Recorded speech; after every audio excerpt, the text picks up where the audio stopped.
getting ready with me. Guys, nakikita niyo nakapaghilamos na ako at napakintab ng mukha ko parang salamin. Hoy, parang naka-shoe shine siya, guys. Parang sa inyo nakita niyo, di ba? Nakalinis na yung mukha ko. And tignan niyo naman kung gano'ng kaganda. Ayan, galing ako sa school as you can see.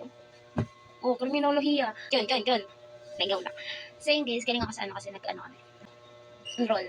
And look, parang hindi criminology, Promise Universe, tingan. So nakikita niyo, magtatanggal na ako ng buhok. Ay, ano to, wig? Magtatagal na ako ng military band. Ayan. Uy, siya yung buhok. Kasi guys, alam niyo naman, lagi akong may monthly na hair care sa David Sarab. Ano yung sponsor? Toothbrush kayo laging dito lang. Ayan. Alam niyo yun, what do you call that? Wavy lang, ganon. And, bouncy lang, ganon. Na may konting dirt. May konting alikabok sa anit. Pero parang, yan now, magtatanggal ako ng earrings ko. Kasi alam niyo naman, pag galing talaga sa dagat, sa Caribe, yan, yung pearl, kailangan alagaan. Hapon naman, maglalagay lang ako ng moisturizer sa mukha. Gagamit ako ng Lux Organics Rose Water Soothing Gel. Kasi lang. Hanggang na siya, guys. Charis.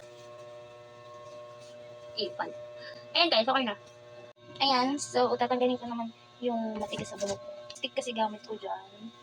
Maliligo na lang ako. Pahinga na ako. Tatanggalin ko! Sige, lumapit. Isa, dalawa. And pupalit na ako ng damit. Ayan ako, guys. Napaka-cute ko lang. Ganun. Parang maglalaba lang. Ganun. So, yun. Ilalagay ko lang yung mga damit ko. And mamaya, magbabagrade tayo. Bye-bye!